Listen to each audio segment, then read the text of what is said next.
হঠাৎ করে বদলে গেছে চেনা এক এলাকা। যে বাহন প্রতিদিন গলিতে গলিতে ছুটে বেড়াতো, যার হর্ন ছিল নিত্যদিনের সঙ্গী, সেই শব্দ হঠাৎ নিস্তব্ধ হয়ে গেছে।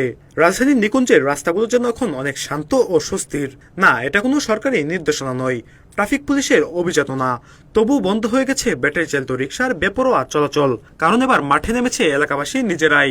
রাজধানীর গুলশানের পর এবার নিকুঞ্জ 2, টানপাড়া ও জামতলায় নিজেরাই ব্যাটারি চালিত অটোরিকশা বন্ধের উদ্যোগ নিয়েছে এলাকাবাসী। গত 6 মাসে একের পর এক দুর্ঘটনা ঘটে চলছিল। অনেক চালক অপ্রাপ্তবয়স্ক, কারো নেই বৈধ লাইসেন্স বা প্রশিক্ষণ। কেউ কেউ আবার নেশাগ্রস্ত অবস্থায় অটোরিকশা চালানোর অভিযোগ ওঠে। ফলে রাস্তায় নেমে হেঁটে চলাও হয়ে উঠেছিল ঝুঁকিপূর্ণ।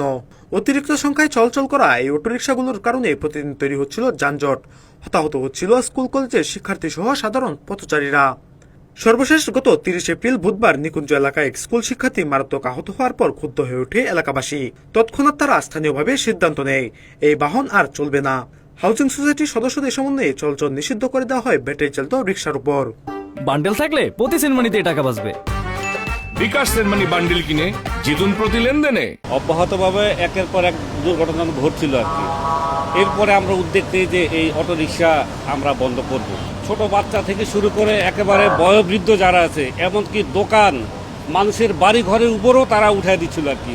আতঙ্কিত ছিলাম, উদ্বিগ্ন ছিলাম যে আমরা কিভাবে এই অটোটা আমরা বন্ধ করবো আর কি। জনগণকে সাথে নিয়ে ঐক্যবদ্ধভাবে আমরা বিভিন্ন প্রোগ্রাম করে আনুষ্ঠানিকভাবে আমরা নিকুঞ্জ এলাকা থেকে অটো বন্ধ করে দিয়েছি। অটো বন্ধ হওয়ার জন্য আমি মনে করি যে আমাদের এই টানপাড়া এবং নিকুঞ্জ একটা মডেল হতে পারে, যে আমরা যেভাবে ঐক্যবদ্ধ প্রতিষ্ঠার মাধ্যমে অটো বন্ধ করে দিয়েছি, সেটা আমি অবশ্যই বলবো শুধু ঢাকা না, সারা বাংলাদেশকেই বলবো যে আপনারা সবাই ঐক্যবদ্ধ হয়ে আমাদের নিকুঞ্জকে ফলো করেন, যে আমরা কিভাবে ঐক্যবদ্ধভাবে এই অটোটা আমরা বন্ধ করতে পেরেছি আর কি। ঐক্যবদ্ধতার কোনো বিকল্প নেই। ব্যাটারি চালিত রিকশা বন্ধ হওয়ায় কিছুটা স্বস্তি ফিরেছে পায়ে চালিত রিকশা চালকদের মুখে। তারা বলছেন, আগে অতিরিক্ত অটোরিকশার কারণে যাত্রী কমে গিয়েছিল, এখন আবার আগের মতো যাত্রী পাচ্ছেন তারা। আয়ও কিছুটা বেড়েছে। ওটা মেশিন দিয়ে চলে, জোরে চলে, ওটাতে পেসেঞ্জার ওঠে বেশি। আমার ঘরে এসকাত ওঠে না, অটো থাকবে এখন খুব শান্তিতে ভালো আছে, দুটো বসে কামাই করতে পারে। সমস্যা হয় যে ওরা সামান দিয়ে এসে পেসেঞ্জার নিয়ে যায়, আমার এসকাত ওঠে না। অটো গতি বেশি, জোরেতে চলে, মানে জায়গা অল্প, এই জন্য অ্যাক্সিডেন্ট বেশি হয়। তখন তো প্যাসেঞ্জার ওরা বেশি হইতো, আমরা কম পাইতাম।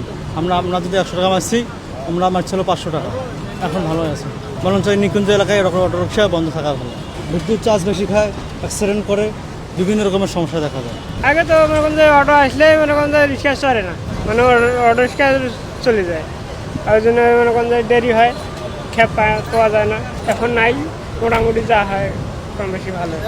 নিকুঞ্জের মানুষ দেখিয়ে দিয়েছে, সমস্যা সমাধানের জন্য শুধু সরকারের অপেক্ষায় না থেকে স্থানীয়ভাবে সচেতন হলে পরিবর্তন আনা সম্ভব। তো দুর্ঘটনা এই অটোরিকশা দ্বারা হয়তো চালক ছিল, তারা তো বেশিরভাগই হলো অশিক্ষিত এবং অদক্ষর কারণে দেখা যায় যে প্রায় দুর্ঘটনা ঘটত। তো সেদিক থেকে আমরা এলাকার যারা সাধারণ জনগণ আছি, অনেকটাই স্বতঃস্ফূর্তভাবে তারা এই মানে খুশি প্রকাশ করছে, এবং এই অটো যাতে ভবিষ্যতে আর না চলে, আমরা এলাকার লোকজন ঐক্যবদ্ধভাবে তা প্রতিরোধ করার চেষ্টা করব। যারা অটো চালায় তারা সাধারণত অল্প বয়সের কিশোর গ্যাংয়ের ছেলেপেলেরা অটো চালাইতেছে, এমনভাবে গাড়ি চালায় তারা মানুষের গায়ে লাগাই দেয়। প্রশাসনের কাছে জানাইছি যে আপনারা এটা বন্ধ করেন। অন্য দিক দিয়ে এই অটো যারা চালায় তারা আইসার রিক্সার সামনে, এই যে দেখেন রিক্সা লাইন ধরে তারা রয়েছে, ওরা আইসার সামনে দিয়ে রিক্সা, এরা গরিব মানুষ, এদেরকে তোয়াক্কা না করেই অটো এখানে দাঁড়ায় তারা টিপ নিয়ে চলে যায়। এমন যত্রতত্র যেভাবে সেভাবে তারা অটো চালাইতেছে, অটো চালায় মানুষকে অ্যাক্সিডেন্ট করতেছে। আমরা অটোর ব্যাপারে আমরা সর্বস্তরের জনগণ একত্র হয়ে আমরা এটা বন্ধ করছি। আমরা চাই না যে অটো চলুক। রিক্সা আছে, রিক্সা আমাদের এই দেশের মানুষ গরিব, রিক্সা চালায় তারা খাইতে চলুক, তারাও চলতেছে, আমাদেরও সমস্যার কিছু সমাধান হচ্ছে, কিন্তু অটোর মাধ্যমে আমাদের অনেক ক্ষতি হচ্ছে। এই কারণে আমরা চাই না যে অটো থাকুক।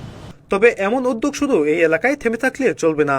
রাজধানীর সব এলাকাতে এভাবে সচেতনতা বাড়াতে হবে, আর তা বাস্তবায়নে দরকার সরকারের সহযোগিতা, ট্রাফিক বিভাগ ও সিটি কর্পোরেশনের নিয়মিত তদারকি। আল সাদি, ইত্তেফাক, ঢাকা।